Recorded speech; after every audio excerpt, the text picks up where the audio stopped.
Bagaimana itu laba-laba membuat sarang?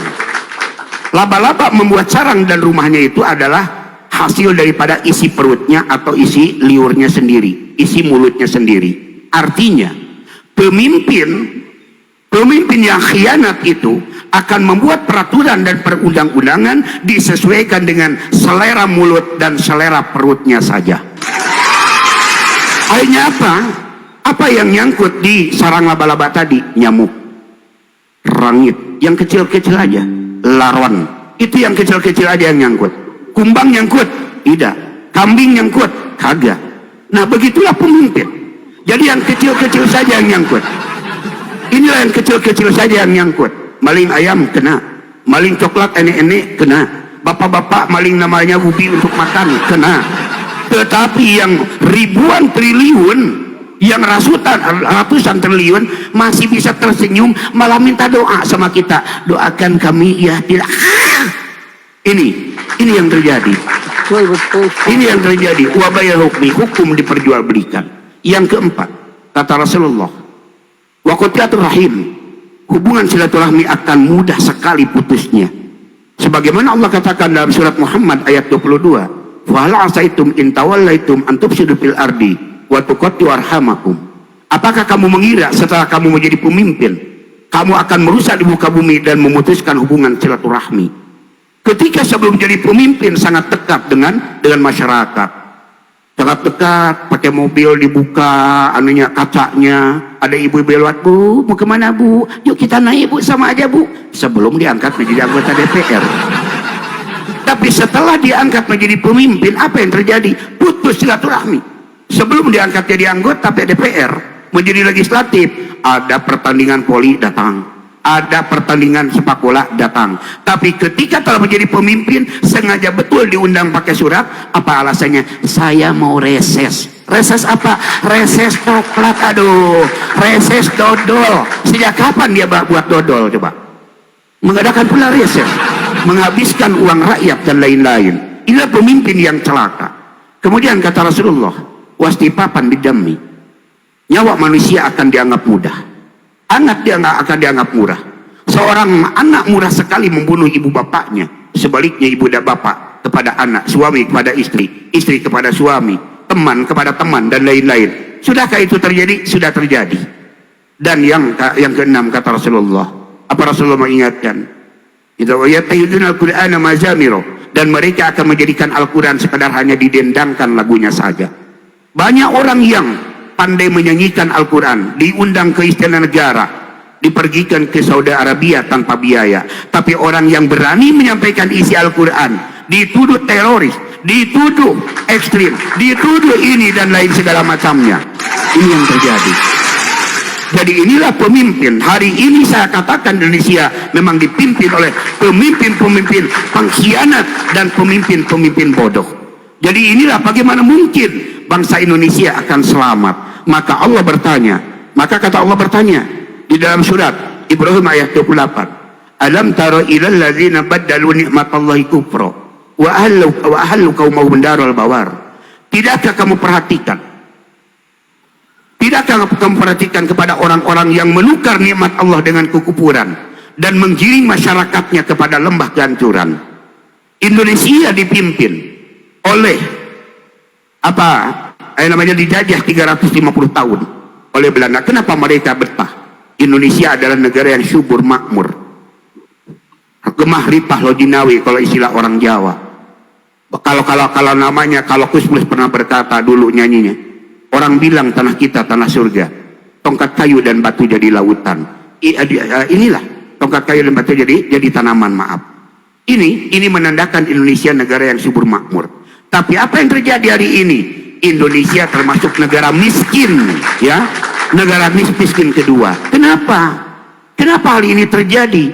Karena kata Allah dalam surat Ibrahim 28 itu, tidakkah kamu perhatikan orang-orang yang telah menukar nikmat Allah dengan kekufuran, di mana bangsa Indonesia dijajah 350 tahun ditambah 3 tahun setengah oleh Jepang. Tetapi berkat rahmat Allah Subhanahu wa Ta'ala yang telah menghantarkan bangsa Indonesia ke pintu gerbang kemerdekaan, katanya itu diakui dalam preambel dan pembukaan Undang-Undang Dasar 45, berkat rahmat Allah Subhanahu wa Ta'ala. Tapi apa yang terjadi? Sehari setelah merdeka, Indonesia menolak syariat Islam. Pada tanggal 17/8/45 Indonesia merdeka, pada tanggal 18 penghapusan syariat Islam di sila pertama. Ketuhanan yang Maha Esa dan menjalankan syariat Islam bagi para pemeluknya itu dihapus dan dijadikan piagam Jakarta. Dengan kata lain, itu adalah menolak syariat Islam. Hanya apa kata Allah? Wa halu kaumahum darul bawar. Akhirnya mengantarkan mereka kepada pintu gerbang kecelakaan dan kemiskinan. Ini yang terjadi, yang dialami di Indonesia, di mana sudah 8 presiden yang ada di Indonesia justru bukan membawa kemakmuran bagi rakyatnya, justru membawa kehancuran bagi rakyatnya, membawa kemiskinan bagi rakyatnya. Ini yang terjadi karena ada pemimpin khianat tadi. Jadi bagaimana pemimpin yang selamat? Jelas, kalau memang pemimpin yang selamat itu adalah jelas yang berpegang teguh kepada kebenaran dan amanah undang-undang yang telah diembankan kepadanya. Ini yang akan selamat. Maka, tetapi apakah itu akan terjadi? Sorry, berat sekali. Karena Ali bin Abi Thalib pernah menekankan kepada kita. Apa kata Ali? Ya'lamu rahimakumullah annakum fi zamanin. Ketahuilah olehmu, semoga Allah memberikan rahmat kepadamu, karena kamu berada dalam satu zaman. Al-qailu bil haqqi qalil. Orang yang berkata kepada kebenaran itu hanya sedikit. Hanya sedikit yang ngomong tentang kebenaran. Yang kedua, walisanu anisidqi qalil. Dan lidah untuk menyampaikan kebenaran itu terasa keluh, takut, ini itu tergigit lidahnya. Yang ketiga, kata Ali, walazimul lil haqqi zalil. Orang yang berpegang teguh kepada kebenaran akan apa? Akan disingkirkan, akan dihinakan, akan difitnah, akan direkayasa supaya masuk dalam jerat hukum dan lain-lainnya. Saya potong sebentar. Ini yang sebentar, belum selesai. Belum selesai. Bang Sikumbang. Alluhum mu'takifuna alal isyan. Ini yang penduduk negerinya itu. Kelamaan katanya, Bang. Ya, kita kasih Katanya waktu ceramahnya 1 menit lagi ya katanya. untuk Sikumbang aja. Nanti baru berganti sama yang lain. Kita tambah waktu. Enggak apa-apa. Ya. Monggo. Ya, kita lanjutkan lagi. Ya, lanjut. Yang Ya, 1 menit lagi ya, 1 menit ya, 1 menit. Yuk. Ahlu mutakifuna alal isyan. Penduduk negerinya lebih suka kepada kemaksiatan. Ini pun sudah terjadi. Mustalihuna alal lidhan. Pemimpinnya suka berbuat curang dan korup. Ini pun sudah terjadi. Fatahum alimun. Pemuda-pemudanya itu suka kepada glamor dan lain-lain. Itu pun sudah terjadi. Wasyaibu ma'asimun. Amap orang tuanya suka mendukung kepada kemungkaran. Wasyaibu ma'asimun. Pemuda-pemudanya pun suka berbuat glamor.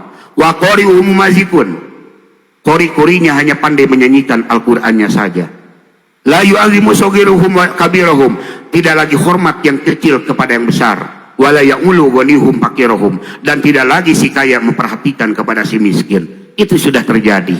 Jadi ini akibat pemimpin yang licik, yang khianat, yang lupa kepada amanah dan undang-undang. Silakan yang lain. Oke, langsung ditanggapi dengan Bang Rizal. Silakan Bang Rizal.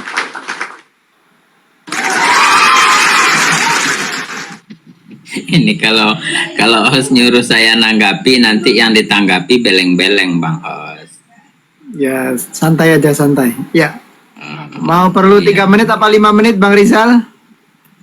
Ya, jangan lama-lama nanti bosan. Ya udah, 3 menit aja, lanjut. 3 menit dari sekarang. Ya, ini tanggapan ya, ini tanggapan. Jadi saya ketika mendengarkan, saya sebut ceramah lah ya. Ini si Kumbang Ya, ini apa-apa, cocok. bagus. Lanjut. Ya.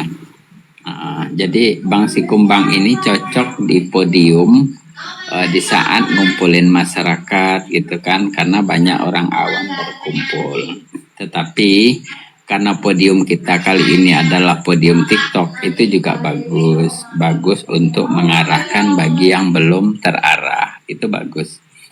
Tapi dalam konteks mengedepankan pendapat atau argumentasi berkenaan dengan pemimpin yang selamat, ini saya lihat Bang Sikumbang tidak menyinggung sama sekali. Jadi kriteria kategori pemimpin yang selamat itu seperti apa sama sekali tidak disinggung. Ini Bang Sikumbang ini sama mirip seperti berorasi gitu loh. Jadi seolah-olah dia hanya bisa mengkritisi, melihat kesalahan pemimpin tanpa mengerti pemimpin yang dia kritik itu yang mana.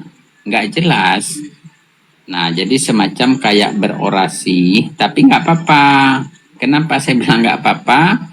Itu bagian dari ekspresi lah, semacam kayak punya unek-unek pengen jadi pemimpin, nggak bisa kan gitu. Tapi nggak apa-apa, bagus juga itu tuh Bang Sikumbang. Ya. Tanggapan saya itu Bang Hos. Tapi tanggapannya lanjut. Oke, lanjut. Yang lain. Oke, Oke, saya Bang Kumbang dilanjut. Ada Oke, tanggapan tadi lain. sudah saya Kita sebutkan. kembali lagi ke Bang Sikumbang lagi. Lanjut. 3 Iya, menit. tadi dari Sikumbang. awal sudah saya Sikumbang. sebutkan dari Yang awal lainnya sebelum kita nanti dulu ini Bang Sikumbangnya belum masalah masih mau bernarasi. Lanjut Bang Kumbang, lanjut. 3 Oke, menit. jadi tadi saya dari awal sudah saya dasari. Berbicara pemimpin yang selamat, tentu kita berbicara dulu pemimpin yang khianat. Ya. Kenapa? Di dalam usul fikih dinyatakan, ya, asyai'u la yatadu ghayatal itidab ila bimarifati didihi. Satu perkara tidak akan jelas kalau tidak tahu lawannya. Kita tahu terang kalau ada gelap. Kita tahu gelap karena ada terang. Pun demikian kita tahu pemimpin yang selamat kalau ada pemimpin yang tidak selamat. Maka kita bahas yang tidak selamat dulu, yang khianat. Makanya tadi sebelum saya tutup, bagaimana pemimpin yang selamat itu yang jelas berpegang teguh kepada kebenaran dan berpegang teguh kepada undang-undang dan amanah yang diembankan kepada pundaknya. Kan undang-undang sudah ada. Cuman Bang Rijal karena merasa gimana, karena saya tahu Rijal ini suka membawakan Al-Quran tapi agak diselewengkan sedikit, kita tahu. Waalaikumsalam Dr. Rahman. Lanjut Pak Sikumbang, masih ada waktu. Lanjut Kang Kumbang, lanjut. Lanjut Kang Kumbang, masih ada waktu. Iya. Jadi kita berbicara masalah pemimpin tadi. Memang semua kita adalah pemimpin. Dan tugas kita sebagai manusia itu ada menjadi dua kan. Ini jailun firdi khalifah. Yang pertama menjadi khalifah, yang kedua ibadah. Itu tugas manusia. Itu tugas manusia. Tapi khalifah ini Allah mengangkat Adam menjadi khalifah itu dibekali dulu dengan ilmu. Wa 'allama Adamal asma'a kullaha tsumma aradahum 'alal malaikah faqala ambiuni bi asma'iha ula in kuntum shadiqin. Karena Adam akan dijadikan khalifah, maka Allah berikan dulu ke ilmu. Allah berikan dulu ilmu kepada Adam dan keilmuan tentang nama-nama dan lainnya. Karena akan jadi khalifah. Makanya pemimpin itu harus yang berilmu. Pemimpin itu harus yang berilmu, ya, harus yang mempunyai basic keilmuan, itu yang namanya pemimpin. Ini enggak, makanya tadi hadis menyatakan yang akan hancur itu karena munculnya imaratus sufa, pemimpin yang bodoh. Maka tadi di tengah sebelum saya tutup, bagaimana pemimpin yang selamat itu jelas yang berpegang teguh kepada kebenaran dan amanah undang-undang yang diembankan kepadanya, jangan berkhianat walaupun hanya sebesar jarum. Perkara jarum itu perkara kecil, harganya murah, tetapi kalau sudah berkhianat itu akan membawa kepada kehancuran. Begitu kalau menyimak baik-baik, tidak perlu dengan gemetaran. Oke, ya Bang Rijal. Oke, saya sapa dulu, ada tamu Pak Dr. Rahman. Assalamualaikum. Masih Bang Sikumbang. Oke, mungkin Abang Rizal masih mau lanjut nanggapi apa teman yang lain? Silakan. Saya bisa ini saya Saya tanggapi ini. rasa jangan saja Mas, biar Prof ini juga bisa menanggapi, apalagi Bang Hamdan ini. kita Kalau Bang ke Hamdan Prof. sudah nanti ceramah itu udah kemana-mana perginya, tapi nggak apa-apa, kita tunggu aja giliran dia ya. Oke ya, saya nanggapi ya yang disampaikan Bang Sikumbang itu sebetulnya bagus menurut saya. Tapi karena sebenarnya waktu ini yang perlu dikritisi sebetulnya bukan Sikumbang ya, tapi hostnya. Maaf bos ya, nggak apa-apa kan? Karena hostnya ini yang mengatur waktu. Umpamanya sampai kepanjangan ya, yang disalahkan hostnya ya. Tapi saya menyimak yang disampaikan oleh Sikumbang itu sebetulnya hampir banyak bagusnya. Ada beberapa hal tadi memang perlu dikritisi tentang kondisi negara kita tadi yang disampaikan. Cuma saya agak-agak lupa, makanya saya tidak mau mendetail. Yang kedua kalinya sebetulnya yang disampaikan garis besarnya si Kumbang itu untuk pemimpin yang selamat itu ya, kalau garis kisi-kisinya secara simpelnya ya, harus sidik, amanah, tablek, dan fatona. Itu aja garis besarnya. Dan yang tidak selamat adalah di luar itu. Makasih, mungkin itu aja. Tapi waktunya mubazir itu Kang Prof masih ada waktunya. Enggak. Yang lain aja, mungkin Bang Rizal. Enggak, saya di protes nih. Ayo, itu waktunya masih ada, gunakan. Iya, tapi artinya yang di luar itu, yang tidak selamat. Iya, nanti habis ini Kamdan. Lanjut. Tentang sistem kepemimpinan secara Islam ya, secara Islam. Dan tadi sudah kita bahas dengan jelas. Tapi mungkin itu ya, mungkin masukan ya. Ada beberapa hal memang si Kumbang memang luar biasa itu, kalau di mimbar terbuka itu sangat menarik dan bisa membawa orang terhipnotis itu. Tapi artinya kalau di formal mungkin ada beberapa yang perlu disimpel-simpelkan supaya ada yang kita ambil penjelasan secara detail gitu loh. Kalau terlalu banyak kadang-kadang kita juga bisa lupa gitu loh. Mungkin kalau dibikin TikTok, ayo seperti saya yang sampaikan ya. Oh ini sudah sampaikan cukup, ayo yang lain siapa lagi. Nah nanti lebih enak itu dalam TikToknya komunikasi itu loh. Ya. Jadi yang disampaikan Bang Rizal juga tidak ada salahnya. Cuman bahasanya beliaunya kan begitu. Dengan bahasa saya kan berbeda. Tapi saya apresiasi si Kumbang betul-betul luar biasa dan mantap. Cuman sedikit saya garis bawahi dan saya tambah sedikit tadi. Makasih. Ya. Jadi aku garis bawahi dulu ya sebelum melaju kepada Kang Hamdan. Jadi memang mengapa beliau aku kasih waktu lebih, karena beliau ini narasinya sangat lengkap dan juga ada referensinya. Tentunya kalau ada referensi itu cukup memakan waktunya agak lama. Ibarat piring, dia itu bukan mangkok, dia harus piring yang gede gitu, seperti itu ya, harus dimaklum ya. Oke, langsung aja kita menuju Mas Hamdan. Kalau beli bakso Mas Hamdan monitor porsi jumbo. Kalau beli bakso porsi jumbo. Ya, Mas Hamdan, monggo Mas Hamdan. Baik, terima kasih host. Pertama sudah dinaikkan, yang kedua perkenalkan diri, saya Hamdan Syukron Al-Bantani, calon wali ya. Iya, amin. Ya, wali. Ini wali apa ini? Wali murid apa wali apa? Bisa wali murid, bisa wali hakim, bisa. Amin. Siap, ya. Wali nikah bisa nggak wali nikah? Bisa, wali nikah juga bisa. Oke, intermezzo teman-teman ya, biar nggak spanning ya. Oke, silakan dimulai dari sekarang. Siapakah pemimpin yang selamat? Monggo. Gini, janganlah mengukur baju kita dengan badan orang lain. Itu poinnya. Janganlah mengukur baju kita dengan badan orang lain. Kenapa?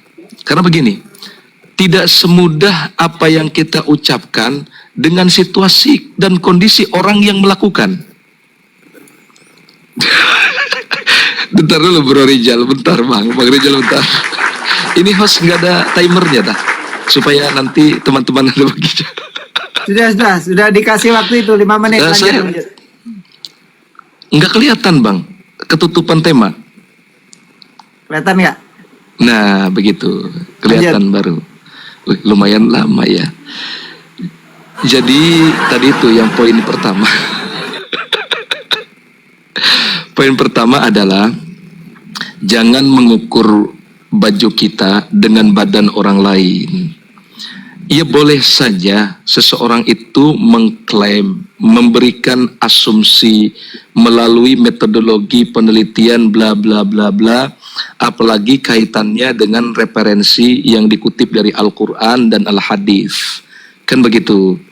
Namun perlu digarisbawahi, kita kan tidak tahu apa yang dilakukan oleh pemimpin kita. Kan gitu. Ini dalam perspektif negara ya. Nah, apakah pemimpin itu selalu salah? Tidak juga. Apakah pemimpin itu selalu benar? Tidak juga.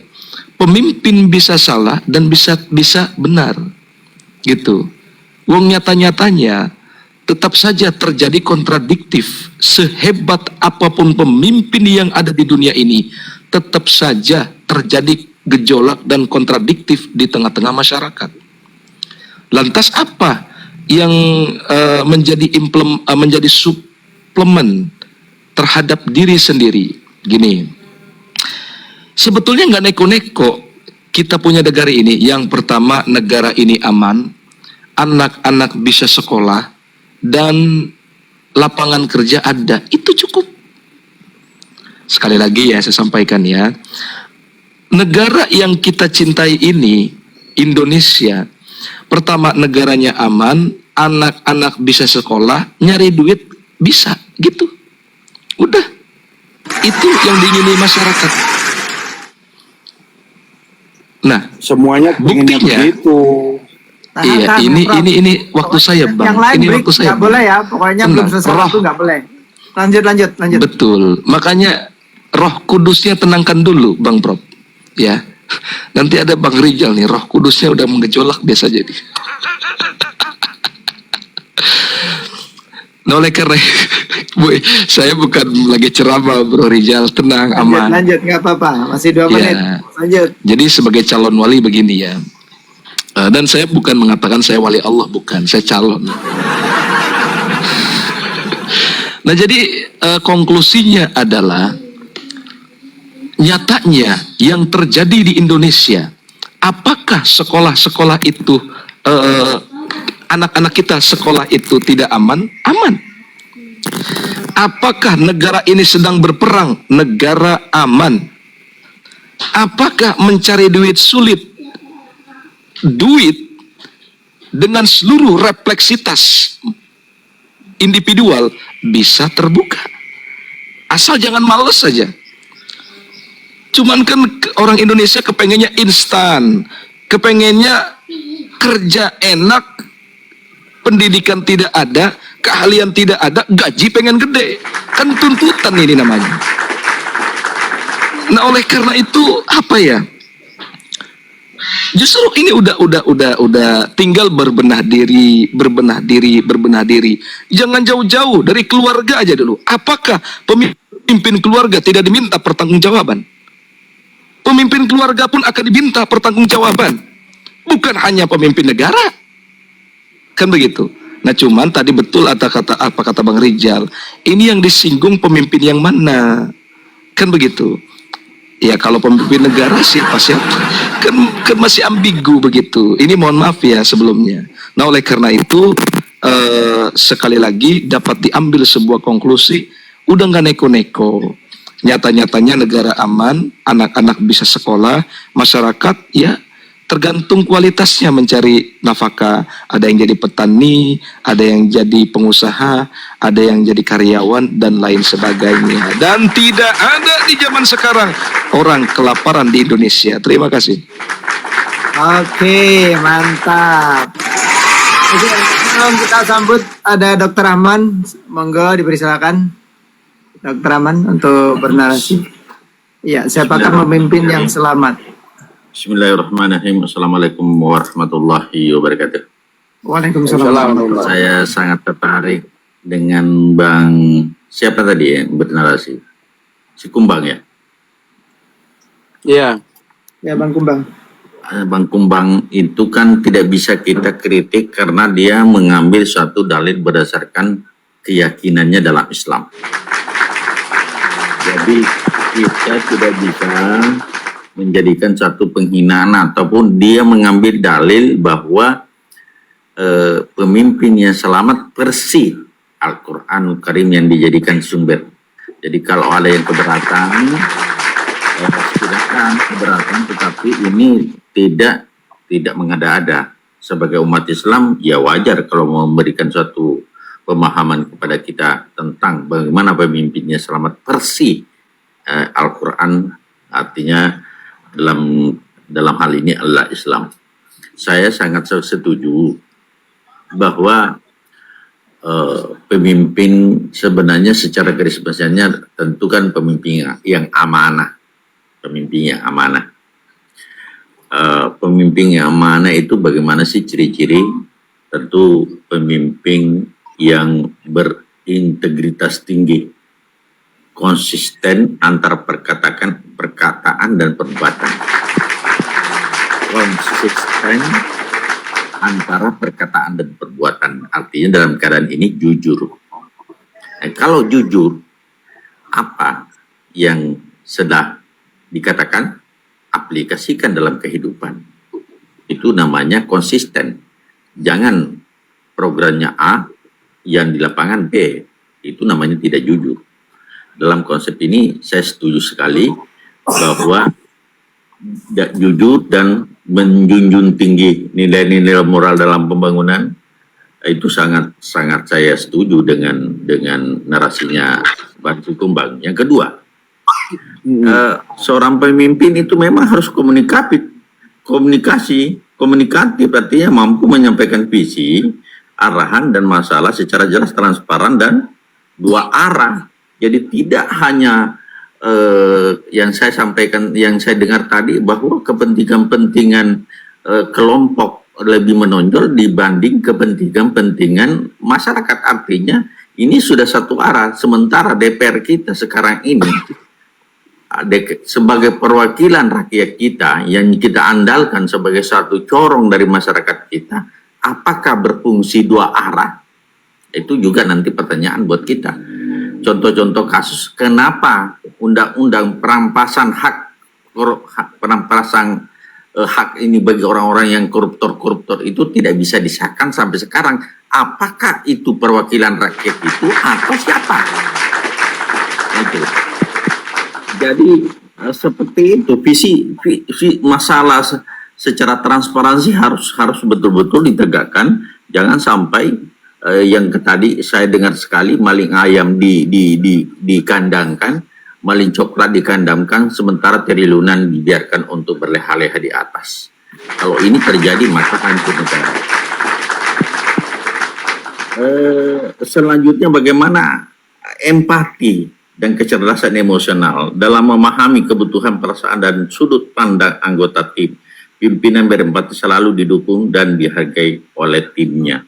Jadi tidak terjadi suatu blok-blokan, tidak terjadi suatu pemimpin itu seharusnya satu tim yang solid, sehingga visi misi mereka bersama harus sejalan. Jangan menteri A ke sana, menteri B ke sini, menteri C ke sini. Artinya harus selaras, semua pemimpin tertinggi harus mengambil keputusan, tidak boleh ada satu sistem yang bertentangan. Kalau bertentangan antara A dan B, maka hancur negara. Tidak boleh seperti itu. Jadi kepentingan karena sesuatu kepentingan, maka kepentingan ini dulu dimundurkan dulu. Tidak begitu. Di sini harus berlaku asas keadilan. Seperti itu. Yang selanjutnya adalah bagaimana mengadaptasi. Adaptif artinya bisa memahami kepentingan masyarakat yang emergensi. Jadi program pemerintah itu harus melihat kepentingan masyarakat yang mana priority yang harus dilaksanakan. Tidak, kalau misalnya ada program-program sebelumnya yang sudah diprogramkan, tetapi ada sesuatu di masyarakat yang lebih prioritas, maka bisa terjadi dirubah. Ada namanya Perpu, peraturan pemerintah pengganti undang-undang untuk menanggulangi kasus-kasus seperti itu. Maka memang kalau ini bisa terjadi, korupsi tadi sudah bisa dihilangkan, kemudian keadilan bisa ditegakkan, kemudian para polisi, tentara membaking sesuatu menurut pandangan Sikumbang ya, itu bisa semua berjalan dengan lancar. Ini Indonesia, dia bilang ditanam kayu pun ditanam tumbuh. Negara yang kaya makmur. Oke, waktunya habis Pak Rahman ya. Mungkin dari Kang Prof dari tadi kurang sabar kayaknya mau nanggapi ini. Kita lanjut ke Kang Prof, silakan Kang Prof. Kang Prof dibuka monitornya, mikrofonnya. Tadi kayaknya nyeletup tadi. Ya, kalau enggak kita langsung lempar lagi ke Kang Hamdan. Halo. Halo. Ya wes, halo. Gendang. Ini. Gendang. Saya Wow, sebetulnya ini pasti awal-awal sama setuju seperti yang disampaikan oleh Bang Hamdan ya, sama setuju. Tapi kebelakangan saya berubah karena begini, beliau mengatakan Indonesia baik-baik saja itu ya.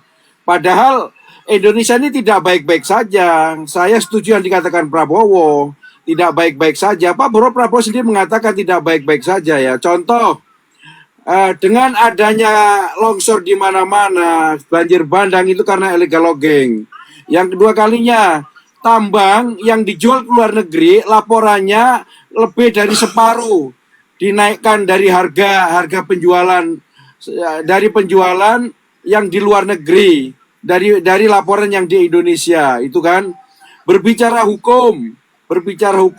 Nah, kalau kita berbicara kondisi rakyat, masalah makan, masalah pendidikan, terus masalah apa yang lain tadi, itu masih subjektif karena tidak memakai statistik kan gitu ya. Beda kalau berbicara melalui statistik karena hasil survei, nah itu bisa dijadikan dasar. Makanya kalau yang pertama idealnya saya kepingin sama seperti Bang Hamdal, tapi terakhir-terakhirnya saya berubah karena itu Indonesia bilang baik-baik saja, saya bilang Indonesia tidak baik-baik saja. Oke, makasih. Assalamualaikum. Ya, oke. Kalau Kang Prof ini memang porsinya kecil ini, mangkok dia. Dikasih waktu 3 menit aja nggak habis loh. Iya. Oke, mungkin Pak Rahman Bang masih Rizal mau kasih menanggapi waktu, sebelum Bos. ke Kang Hamdan, kita kasih waktu lagi ke Pak Rahman. Silakan. Bang Rizal kasih waktu. Bang Rizal kasih waktu, host. Apa Bang Rizal? Ya, Bang Rizal mau menanggapi. Rizal aja, Bang Rizal. Oh, Kang Ilu. Siapa ini? Siapa dulu?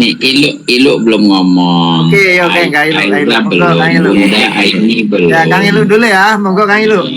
Halimah belum. Baik. Bang Hamdan Baik, dengar terima kasih. dulu diam-diam baik-baik di situ di pojokan ya. Ya, Bunda Halimah tadi udah di awal-awal. Bunda Ya, Halimah, kalau ya. Bunda Ani ini moderator dia. Terima kasih atas waktunya. Ya, alhamdulillah semua baik. Kita secara keutuhan materi dan narasi kita keluhan ya. Keluhan, mungkin ada harapan dan ada juga petunjuk ya. Ya, seperti itu. Karena kita menganut alam demokrasi, artinya kekuasaan itu yang melahirkan dari bawah ya. Itu perlu kita pahami. Kita beberapa periode melahirkan pemimpin dan sudah berganti-ganti pemimpin yang gitu-gitu aja. Berarti ada apa nih? Ini kok bisa begini? Nah, kita harus jujur. Nah, yang melahirkannya embrionya ini ada apa? Jangan-jangan ada yang ngolah, ada yang by design nih.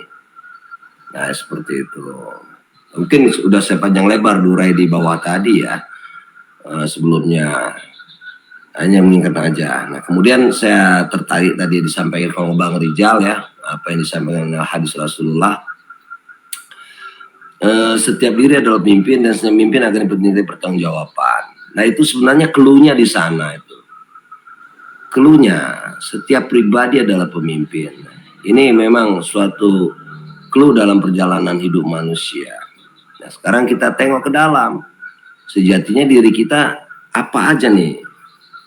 Instrumennya apa aja nih? Ada pikiran, ada perasaan, ada keinginan, seperti itu. Ada jasmani, banyak, ada dualitas tuh. Nah, sebenarnya bukan ringan apa yang disampaikan Rasulullah itu. Ya, namun kalau kita buka di sini wilayahnya spiritual ya, mungkin tidak pas. Ini saya ingin bicara sedikit soal kepemimpinan. Suatu ketika Abu Dzar Al-Ghifari meminta jabatan kepada Rasulullah ya. Dia meminta jabatan kepada Rasulullah, ya Rasulullah jadikan aku pejabat. Kemudian ditegur oleh Rasulullah, Abu Dzar, janganlah engkau meminta jabatan. Janganlah engkau meminta jabatan. Jadi ya, tapi tidak sederhana itu. Itu ada pesan moral di balik itu. Kalau engkau memang menginginkan, lakukanlah dengan benar. Tapi alhasil kalau kita dengar riwayatnya, beliau tidak menjalani hidup tidak sebagai pejabat. Kemudian ini berbanding terbalik dengan kisah Nabi siapa tuh menteri yang jadi bendahara negara itu, Nabi Yusuf ya. Nabi Yusuf menawarkan diri kepada raja, pede dia menghadap raja. Ya raja, jadikan aku bendahara negara kerajaan ini. Seandainya aku jadi bendahara keuangan kerajaan ini, aku akan bisa menyelesaikan permasalahan ekonomi di kerajaan ini. Ya, karena pada saat itu adalah kemarau panjang, itu ada di Al-Quran. Artinya ada semacam kontradiktif ya. Sisi lain Nabi Yusuf dia menawarkan diri pada raja dalam artian di sini, tapi Abu Dzar al-Ghifari dilarang oleh Rasulullah. Namun pada hakikatnya dua hal tersebut muaranya adalah kebaikan. Di sini kenapa saya sampaikan seperti ini? Ya, arus bawah konstituen. Ya. Konstituen inilah makanan para oligarki. Apalagi ini saya lihat ini banyak dari Lampung. Kita ambil kacamata dari Lampung. Suksesi di Lampung adalah makanan empuk para oligark. Maka saya katakan Lampung ini miniatur daripada nasional. Nah itu disinggung tadi ya, kekuasaan segala macam. Ini Lampung ini pola main politiknya persis ini miniatur daripada skala nasional itu.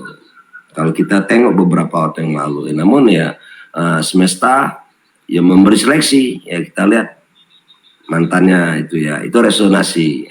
Kembali di sini saya ingin katakan bahwasanya ada istilah orang barat tuh like father like son tuh. Bagaimana pemimpinnya, bagaimana anaknya, like father like son, bagaimana bapak, bagaimana anak. Itu resonasi. Kita hanya peduli kepada apa yang sudah ada, tapi kita tidak menengok ke belakang. Mereka ada tuh berkat daripada kualitas yang milih juga seperti itu. Nah ini kita menutup diri, harus bawah. Hanya kita keluhan setelah ada yang hadir di situ. Nah itu. Jadi cluenya satu yang disampaikan Rasulullah tadi, setiap ada pemimpin dan harus dipahami juga khalifah tuh. Khalifah. Hai Adam, hai malaikat, ada dialog Allah dengan malaikat bahkan menjadikan Adam sebagai khalifah. Arti khalifah itu wakil Tuhan tuh di muka bumi ini. Wakil Tuhan untuk menebarkan kasih sayang, rahmatan fil alamin. Namun tidak sederhana itu, harus dipahami juga. Nah, itu sama, tidak jauh persis dengan apa yang dikatakan Rasulullah seperti itu. Ya, baik. Demikian itu gambaran dari saya. Terima kasih.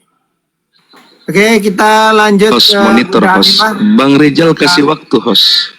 Oke, Bang Rizal boleh, monggo. Ya, wis. Baik. Ya nanti kalau kurang ditambah 1 menit lagi. Yuk lanjut. Oh iya. Berapa menit nih bagian saya? 10 ya? Ya udah 5 menit lanjut. Udah, minta porsi besar ini, lanjut.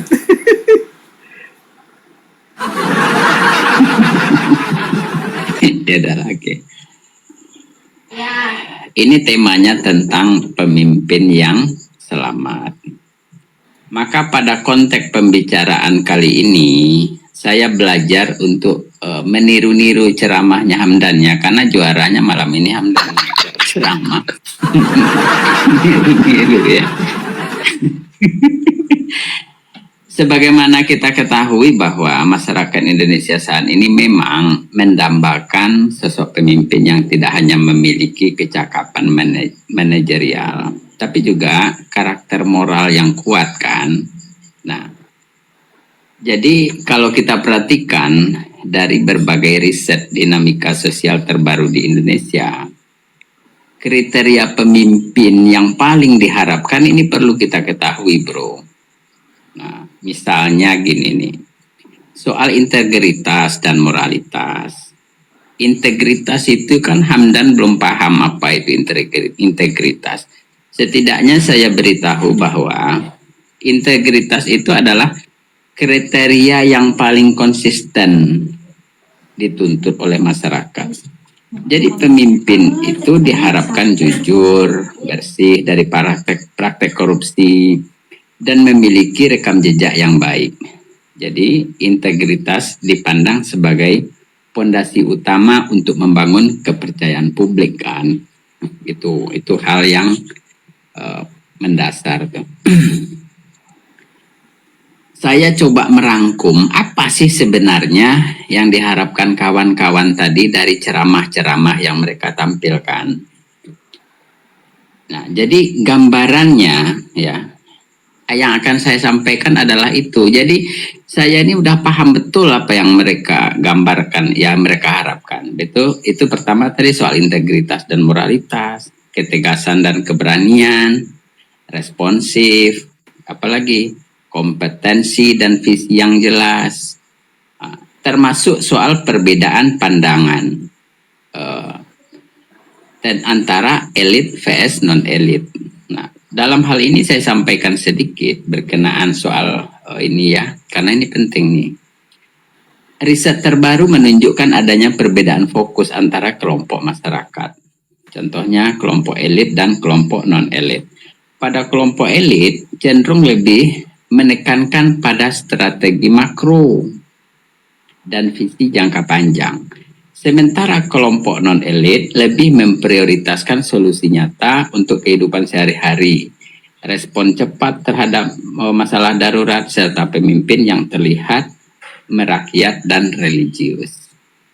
Secara keseluruhan, nanti kalau saya ngomong panjang-panjang, nanti kan bosan pula nih Hamdan dengerin.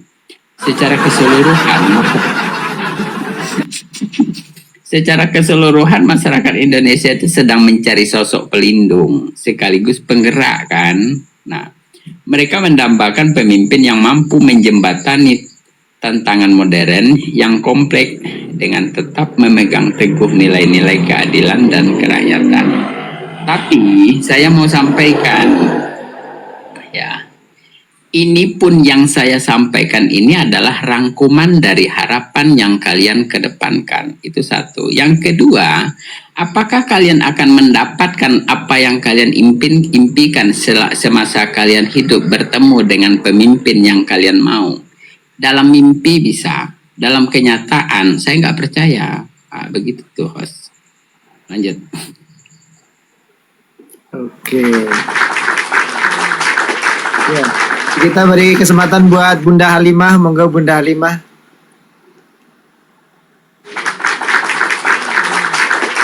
Bunda Halimah monitor. Bunda Halimah. Oke, kita kembali ke Kak Hamdan dulu ya. Lanjut, Baik. Kak Hamdan. Terima kasih host sudah diberikan waktu kepada saya. Waktunya berapa? 3 menit cukup nggak?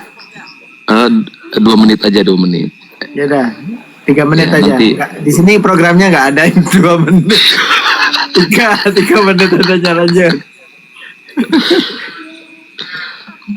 Baik, gini. Di sini kan ada tema ya, pemimpin yang selamat. Nah, selamat dalam arti apa ini? Ini lagi mode serius nih host. Pemimpin yang selamat, selamat apa maksudnya? Apakah dia selamat? Apakah dia selamat dari korupsi? Apakah dia selamat tidak dipenjarakan? Ya, walaupun memang astagfirullahaladzim, ini saya lagi serius ini. Lanjut. Iya, jadi pemimpin artinya pemimpin yang selamat baik dari korupsi atau selamat dia tidak tertangkap begitu sehingga dia mampu keluar negeri begitu padahal dia masih menjabat. Cuman memang itulah namanya anekdot gitu ya, tapi esensinya cukup dipahami lah karena yang di samping saya ini kan masih anak TK begitu. Jadi kalau saya tarik benang merah ya, saya bisa saja mengkritik siapapun, termasuk pemimpin itu. Tetapi saya pada kondisi pemimpin tersebut bisa nggak melakukan yang sesuai harapan masyarakat begitu. Makanya begini. Dalam Al-Quran, surga itu diperuntukkan untuk orang yang bertakwa. bukan diperuntukkan pedagang, kiai, ustaz, ajengan, dan lain sebagainya. Bukan diperuntukkan pejabat juga, tapi diperuntukkan untuk yang bertakwa.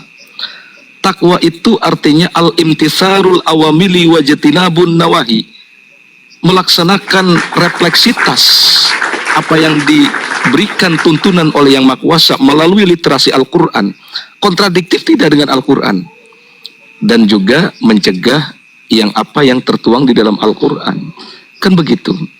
Nah, oleh karena itu saya tidak berani mengklaim bahwa pemimpin itu semuanya salah yang ada di negara Indonesia. Tidak begitu.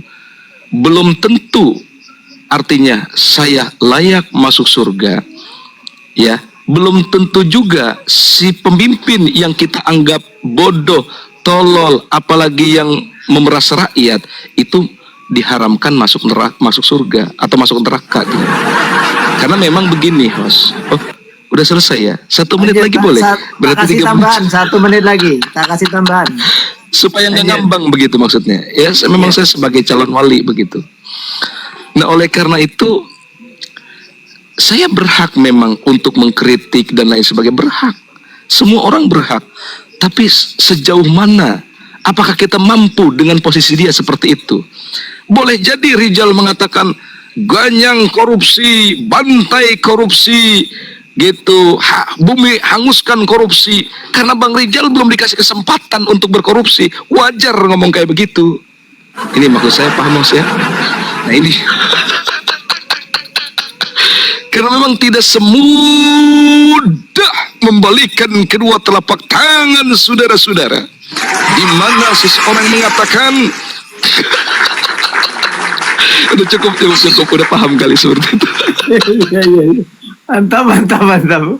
Oke, assalamualaikum Bunda Ikhtiar, apa kabar? Waalaikumsalam warahmatullahi wabarakatuh. Assalamualaikum warahmatullahi wabarakatuh. Alhamdulillah baik. Ya, lanjut. Ini mau mendengarkan dulu apa mau ikut bernarasi, Bunda? Oh, dengar aja dulu, mendengar aja dulu. Ini host, saya Bang dengan Bang Rijal ini jangan damai Bang pokoknya. Rijal mau menanggapi, jangan damai. Kurang marah ini Bang Rizalnya ini. Silakan Bang Rizal. Oke. Kalau ceramahnya Hamdan nggak perlu saya tanggapi. Jadi begini ya. Nah, di akhir saya akan buat pertanyaan di akhir. Aku mau mulai sedikit dengan waktu yang disediakan. Begini. Bagaimana pemimpin yang selamat? Kan itu tema kita kan. Nah, jadi dalam diskusi kepemimpinan, istilah pemimpin yang selamat memiliki makna yang mendalam. Hal ini Hamdan nggak paham nih. Keselamatan bagi seorang pemimpin tidak hanya berarti terhindar dari masalah hukum atau jabatan yang langgeng, tetapi juga mencakup integritas moral, ketenangan batin maksudnya, dan dampak positif yang berkelanjutan. Nah, jadi saya akan jelaskan tentang karakteristik pemimpin yang selamat berdasarkan nilai-nilai kebijaksanaan dan tata kelola yang baik. Jadi ini agak perlu disimak baik-baik ya. Kalau waktunya nggak cukup tambah ya sedikit. Tambah santai, tambah nanti. Ya. Jangan panjang-panjang. Jadi hal yang pertama yang perlu saya sampaikan. Sebelah kamu godaan itu, fokus. Iya. Hal yang pertama yang ingin saya sampaikan adalah kalau kita bicara soal keselamatan, banyak hal yang perlu kita perhatikan, bro. Yang pertama, selamat dari konflik kepentingan.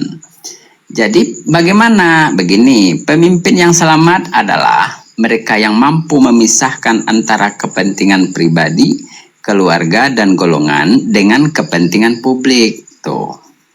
Dalam hal ini seperti transparansi, yaitu membuka akses informasi sehingga tidak ada ruang untuk kecurigaan. Seperti yang pernah dilakukan Ahok kan.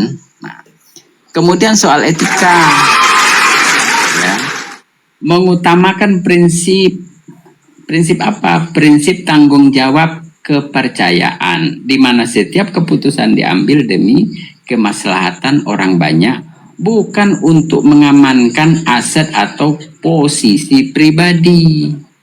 Tuh. Yang kedua soal keselamatan, perlu kalian ketahui yaitu selamat dalam pengambilan keputusan atau yang dikenali dengan prinsip kehati-hatian. Hamdan nggak ngerti soal ini. Bagaimana itu? Begini, sedikit saya jelaskan. Pemimpin yang selamat memiliki kerangka pengambilan keputusan yang berlandaskan data, hukum, dan musyawarah. Contoh, tata hukum, manajemen risiko. Bagaimana tata hukum? Tidak mencoba mencari jalan pintas yang melanggar regulasi kok religius pula. Sorry, salah sebut. Karena ia memahami bahwa hukum adalah perisai pelindung jangka panjang. Sementara manajemen risiko mampu memprediksi konsekuensi dari setiap kebijakan sebelum diambil. Sehingga ia tidak terjebak dalam masalah di kemudian hari. Yang selanjutnya soal keselamatan, Mas Yan. Selamat secara moral dan spiritual. Ya? Ya, ntar. Kemudian saya pendekkan aja ya. Selamat dari apa lagi? Selamat dari lingkaran yes man. Yes man ini Hamdan kan nggak tahu, saya jelaskan. Pemimpin yang selamat adalah mereka yang berani dikritik. Tuh, paham nggak, Hamdan? Jadi pemimpin yang berani dikritik. Oke? Nah, ini nggak perlu saya jelaskan lanjutan, kalau nanti Hamdan nggak ngerti kan biar dia nanya sendirilah ya.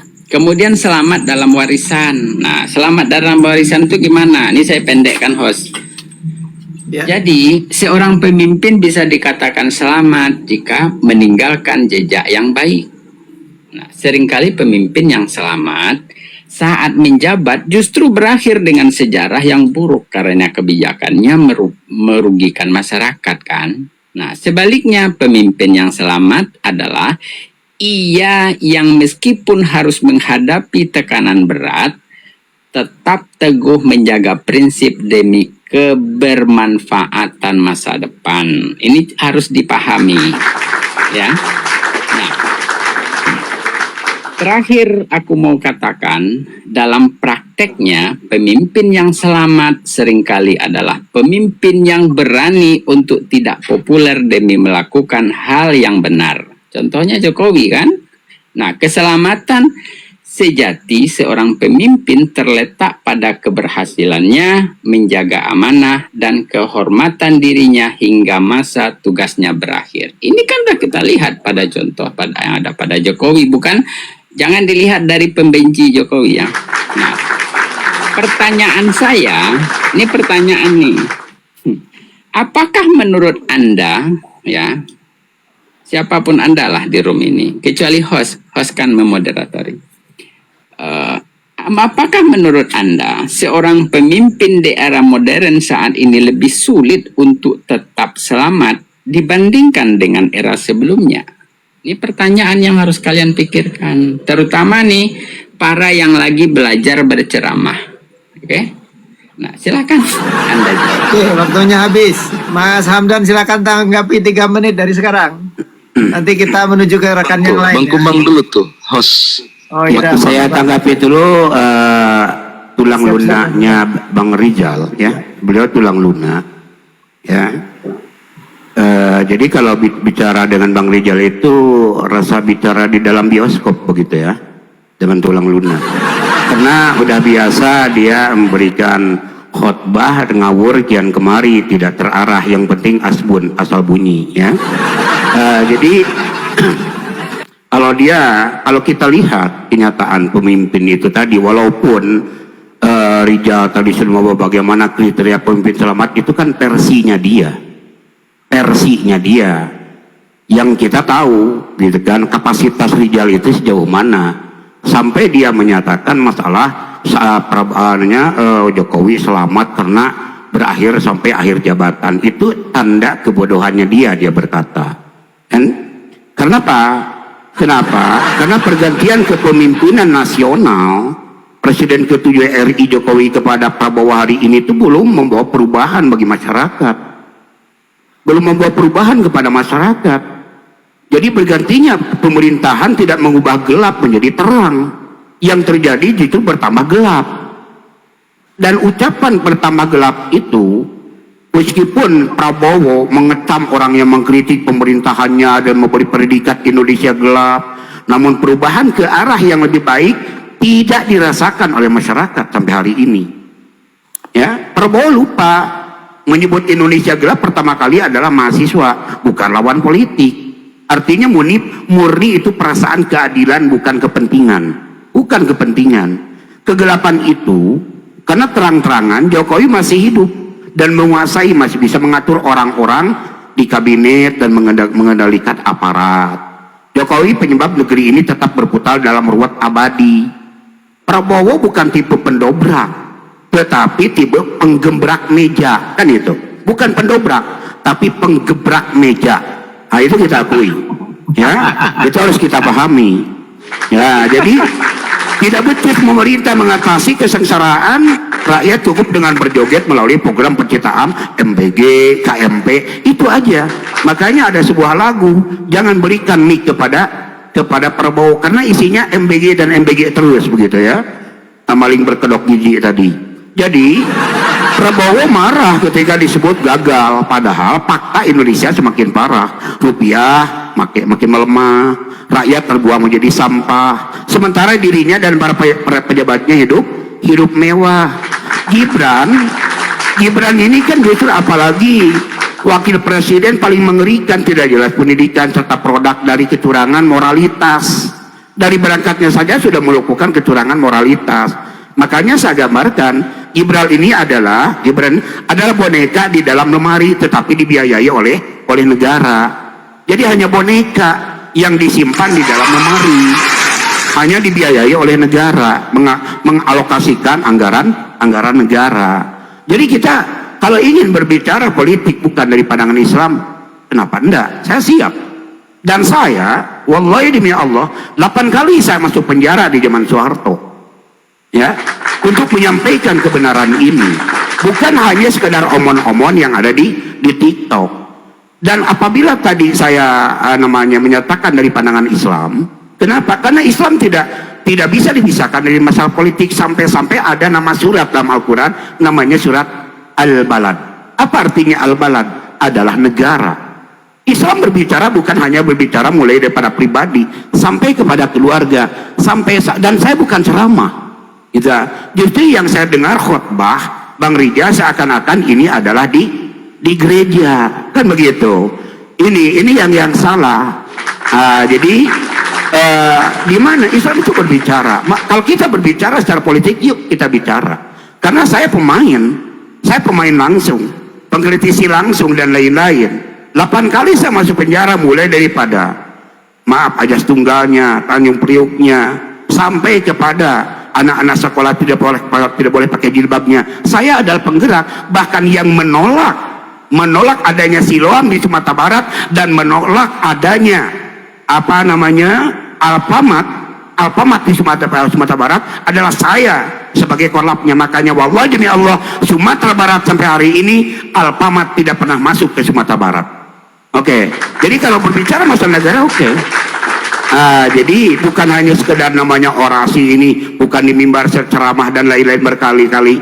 Dan saya tahu Rizal ini seorang tulang lunak, walaupun tulang lunak, tapi tulang lunak ini memang membahayakan kan. Tulang lunak ini membahayakan dan suka menyerempet-nyerempetkan dan membelok-belokkan terhadap paham-paham orang. Karena habis Pak Sikumbang, kita kasih waktu juga buat Kiai Arza, kepada beliau dipersilakan yuk.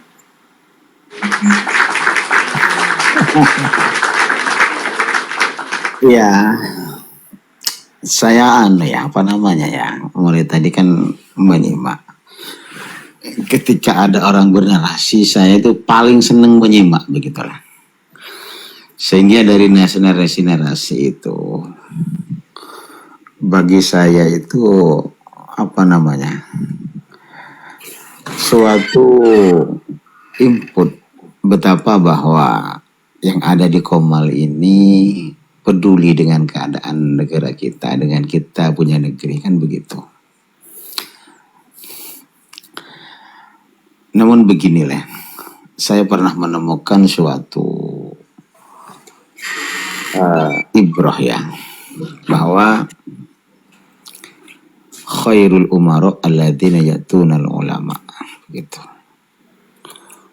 Bahwa sebaik-baiknya seorang pemimpin itu yang senantiasa itu tidak enggan ya datang kepada para ulama untuk meminta nasihat.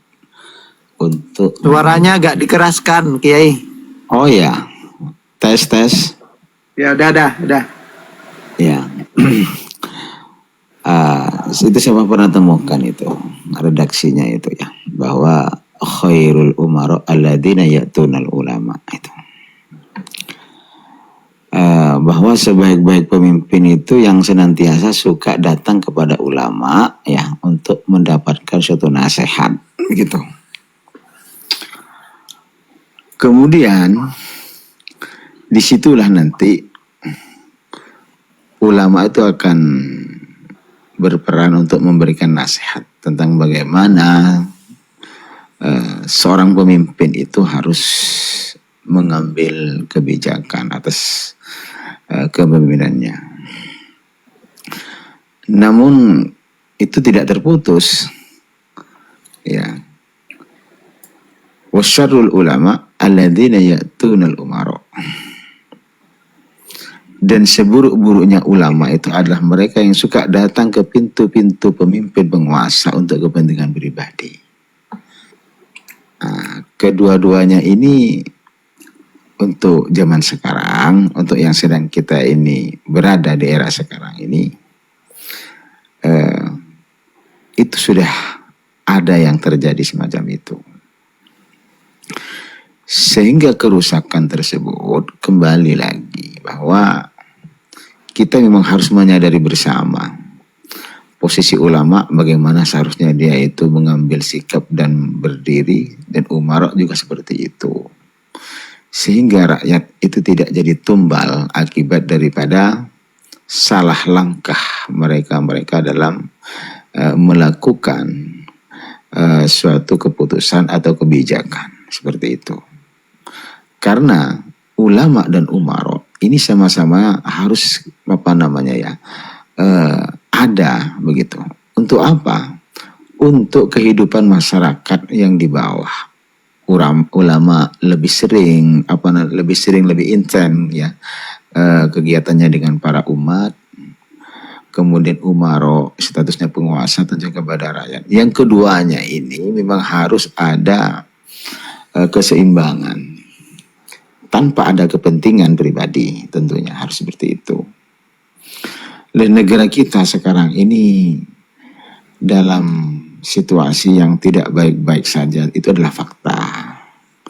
Ketidakbaik-baikan itu memang semakin parah ya dengan kondisi yang kita alami sekarang ini. Bahkan masyarakat itu merupakan adalah suatu catatan fakta yang tidak bisa dipungkiri. Mereka menjerit dengan kondisi negara kita. Dan itu siapa? Kan begitu. Masyarakat itu butuh pemimpin yang mempunyai integritas yang jelas, begitulah. Dalam hal ini, maka itu harus terbangun suatu moralitas ya, baik di kebangsaan ya. Itu semuanya harus menyadari. Karena apa? Tidak cukup negara kita itu menjadi baik hanya satu sosok.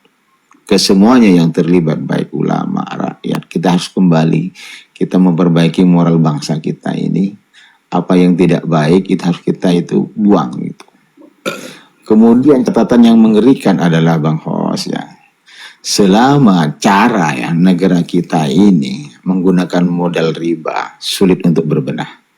Karena ketika sistem ribawi itu digunakan, sama halnya dia sudah jelas menentang kepada Allah dan Rasulnya.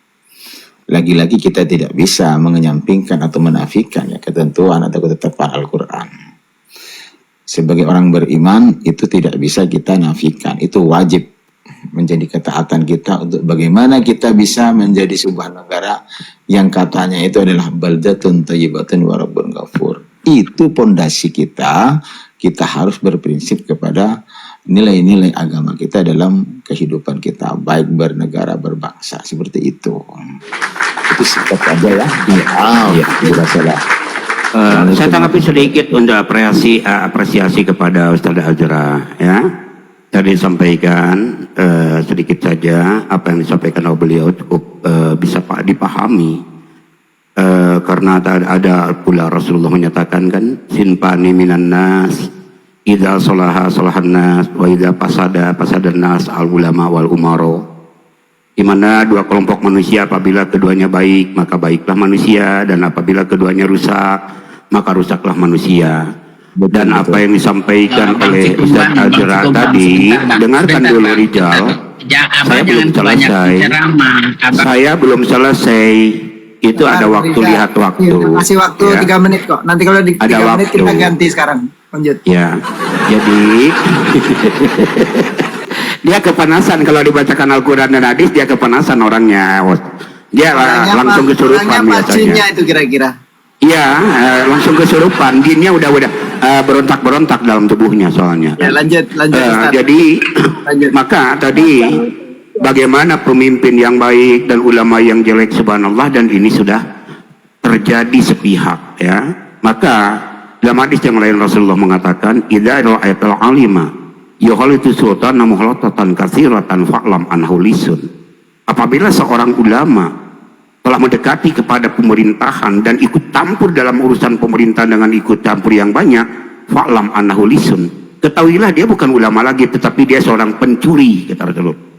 Ini seorang pencuri jadinya. Akhirnya banyak yang dicuri, aturan-aturan Islam dicuri.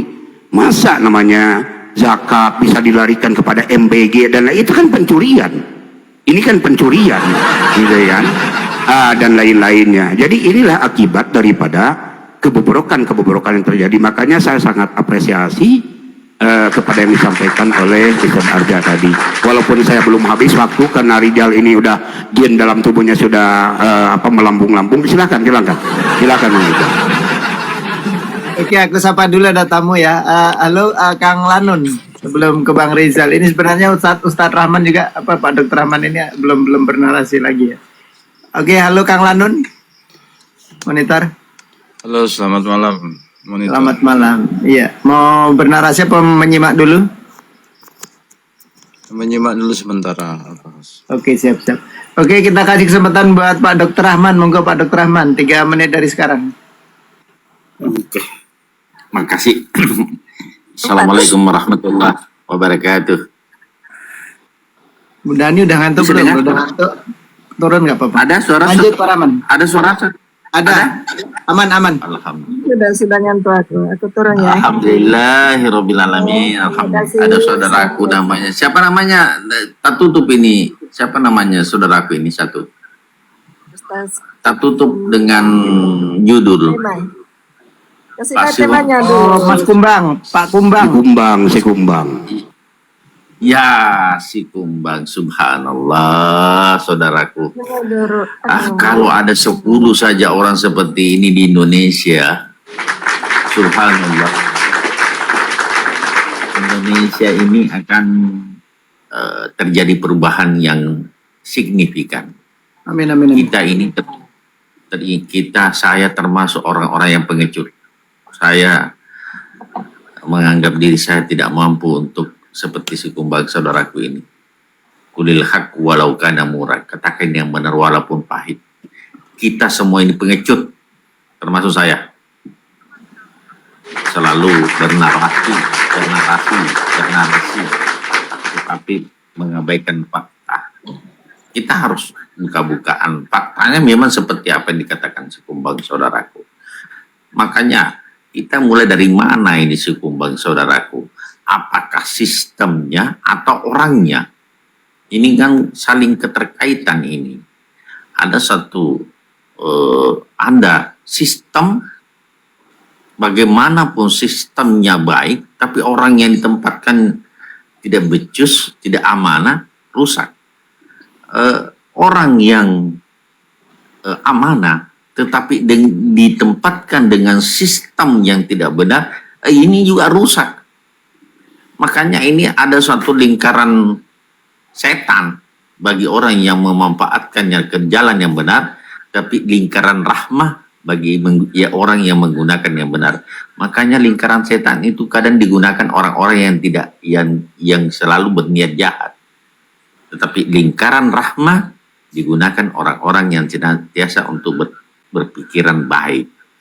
Ini yang disampaikan oleh saudara Sikumbang adalah bukan sesuatu yang keluar dari dinul Islam. Artinya bagaimana sih seorang pemimpin, bagaimana selayaknya seorang pejabat, bagaimana masyarakat dan sebagainya. Ini kan satu keterkaitan. Bukan orang yang kepanasan karena jinnya meronta-ronta pada saat dikritik. Nah, seperti Sikumbang yang katakan, jinnya akan meronta-ronta gitu. Akan kepanasan karena dia menggunakan akalnya dalam dia tidak pernah lari ke kalbunya, selalu menggunakan akalnya itu nomor 1, kalbunya nomor 13, keimanannya nomor 13, akalnya nomor 1. Nah, orang-orang seperti ini memang selalu bertentangan dengan Sikumbang. Saya harus percaya orang seperti itu. Kalau mengedepankan iman nomor 13, akal nomor 1. Seperti itu. Masih ada waktu? Masih ada waktu. Ya, 1 menit. Maka apa yang dikatakan Sikumbang, mari kita sama-sama mendukung dengan cara kita masing-masing, saudaraku, sesuai dengan bidang kita masing-masing. Minimal dengan doa, saudaraku, bahwa semoga negara Kesatuan Republik Indonesia bisa bangkit, bisa sejajar dengan negara-negara maju, menjadi negara yang maju, sejahtera, adil, damai, sesuai dengan Pancasila. Takbir, Keadilan sosial Allahu Akbar, bagi seluruh rakyat Indonesia. Allahu Akbar. Seperti itu, saudaraku. Oke, Bang Rizal kayaknya udah nggak sabar ini mau menanggapi ini. Jadi gini ya, kalau Sikumbang ini nggak masuk dalam kriteria pola pikir saya, karena dia itu hanya mengedepankan pertama kebencian, yang kedua hasratnya tidak pernah terpenuhi. Itu. Jadi itu yang selalu dia kedepankan. Sementara tema kita adalah tentang pemimpin yang selamat, bukan membenci para pemimpin seperti yang dilakukan Sikumbang dari zaman kuno sampai sekarang. Jadi orang-orang seperti ini seharusnya memang dibuang dari bumi Nusantara ini. Kalau saya jadi presiden, kamu ini tak kasih makanan ikan paus, tahu nggak? Biar habis gitu loh. Untung saya nggak jadi presiden. Kan? Nah, kamu nasib baik diberikan kebebasan untuk berdarasi dan mengemukakan pendapat. Kalau saya yang jadi presiden, orang pertama yang saya tangkap adalah kayak Sikumbang ini nih. Saya kasih ke laut untuk makanan ikan. Nah kan, itu. Nah, kenapa saya katakan demikian? Contoh apa yang dia anggap dia berhasil, yaitu soal Alfamart dan Indomaret tidak masuk ke Sumatera Barat. Dia bangga dengan itu. Apa untungnya bagimu? Nggak ada kan? Kamu nggak dapat apa-apa toh? Cuma koar-koar doang. Nah, satu, MBG kamu kritik, ya. Kamu dapat MBG nggak? Enggak. Kamu dapat proyek MBG nggak? Enggak. Makanya kamu ribut. Itu loh. Nah, tapi bukan hal itu konteksnya. Kamu Sikumbang, siapapun kamu, mau ulama lah, mau cendekiawan lah, apapun. Bagiku cara pikirmu tuh nggak masuk akal. Nah, kamu selalu menjadi duri dalam daging, ya walaupun itu juga penting. Tapi kamu itu selalu menghambat kemajuan. Ibarat handphone, kamu pakainya handphone cengkengpo, orang sudah sekarang Apple, Android segala macam, itu aja udah hampir ketinggalan. Artinya apa? Yang kamu kedepankan hanya dalil. Kamu tuh gak punya visi, gak punya misi.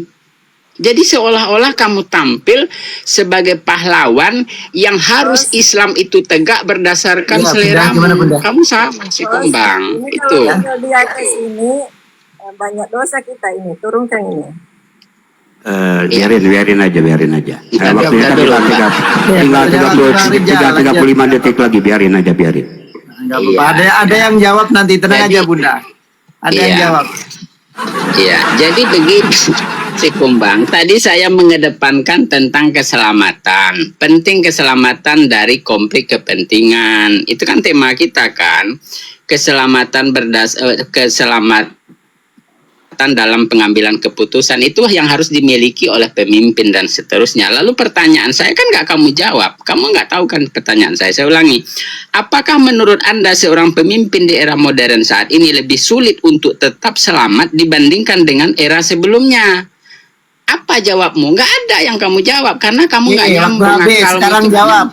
Pak Kumbang untuk menanggapinya. Ya, silakan Pak Kumbang, 3 menit dari sekarang. Oke, ya. Begini, saya tadi berbicara, Islam ini adalah kompleks. Berbicara mulai masalah pribadi, kulukum ra'in wa kulukum mas'ulun an ra'iyati. Setiap kamu itu adalah pemimpin sampai akan diminta pertanggungjawaban. Istri adalah pemimpin sampai di dalam Islam itu ada pemimpin itu bahasanya bermacam-macam. Ada ra'in, ya, ada khalifah, ada riayah, dan lain-lain. Anda tidak akan mengerti kalau masalah itu, Rijal. Saya tahu kan, karena Anda adalah Bani terjamah, bukan terjemah, terjamah. Itu beda ya. Bani terjemah dengan Bani terjamah beda. Jadi makanya Islam itu berbicara secara kompleks. Islam berbicara kompleks sampai Allah menurunkan sebuah surat namanya Al-Balad, negara. La uqsimu bihadzal balad. Aku bersumpah demi negara ini. Makanya dia giliran saya sekarang giliran saya. Giliran saya. Jadi kenapa saya sampai menolak Alfamart, Indomaret dan lain-lain? Karena di sana ada Alfamart, Indomaret yang harus kita pahami ada di sana misionarisnya. Kenapa? Contoh. Ketika ibu dan bapak belanja di Indomaret, Alfamart, biasanya ada kembalian 300-200. Pegawai akan berkata, Bu, yang sisanya, yang kembaliannya yang 300 itu akan disalurkan kepada sosial atau mau ibu ambil? Mulanya karena kita perkara kecil hanya 600-400, ambil aja sosial. Rupanya itu dikumpulkan untuk misionaris gereja, oke? Itu yang harus dipahami. Itu harus dipahami. Kemudian, kenapa? Bang Rizal, kenapa saya tolak? Kenapa saya tolak Siloam? Silahkan selidiki ke Sumatera Barat. Siloam yang dipelopori oleh Jamas Triadi sampai sekarang di Jalan Hatib Sulaiman itu adalah bagaikan kerakap di atas batu, ya. Mati segan, hidup tak mau. Kenapa? Karena tidak berjalan. Kami menolak habis-habisan. Karena di sana ada misi-misi untuk pengkristenan dan lain-lainnya. Kalau berbicara masalah kepemimpinan, Allah telah menjanjikan dalam surat An-Nur ayat 55, wa'adallahu alladhina amanu minkum wa amilu sholihat la yastahlifannahum fil ardi kama stahlafal ladzina min qablihim wa yumakkinanna lahum dinahumul irtado. Kemudian Allah katakan, Allah berjanji kepada orang-orang yang beriman dan beramal soleh di antara kamu itu akan menjadikan mereka pemimpin di muka bumi ini sebagaimana Allah telah menjadikan pemimpin sebelum mereka. Akan ditetapkan bagi mereka, diteguhkan agama mereka, agama yang diridhoi oleh Allah, dan akan menggantikan mereka dari rasa takut menjadi keamanan. Maka Allah di ayat yang pendek, cukup pendek, menyatakan cukup simple, ya. Di dalam surat Al-Quraisy itu apa kata Allah? Wal ya'budu rabb hadzal bait. Kalau memang ini ingin aman sejahtera, fal ya'budu rabb hadzal bait. Hendaklah kalian bertauhid, beribadah kepada pemilik Baitullah ini. Kenapa? Karena allazi at'amahum min ju'. Dialah Allah yang akan melepaskan kalian dari rasa lapar, wa amanahum min khauf, dan memberikan keamanan dari rasa ketakutan. Hari ini bicara benar itu orang takut-takut. Kenapa? Kalau kurangnya keistiqomahan dan lain-lainnya, itu akan takut-takut. Makanya Nabi mengatakan, nanti kebenaran itu akan susah. Maka sampai-sampai gigitlah oleh gerahammu, kata Rasulullah. Karena kebenaran nanti itu akan sebagaimana bara api. Dilepaskan dia akan padam, dipegang akan panas. Tapi beruntunglah orang yang berpegang terus walaupun panas. Di sini Tapi yang hari ini justru yang kepanasan adalah Rijal. Ini yang aneh gitu kan. Ini yang bikin aneh. Waktunya habis. Ya, stop. Oke. Waktunya habis. Kita kasih kesempatan buat Kang Hamdan untuk menanggapi. Silakan Kang Hamdan. 3 menit dari sekarang. Baik, terima kasih host sudah memberikan saya waktu. Saya berharap Bang Rizal ini naik lagi begitu. Ya, Tapi nanti tinggal kalau dia udah bergantung terkondisi ya. Kalau masih nggak terkondisi nggak bisa naik.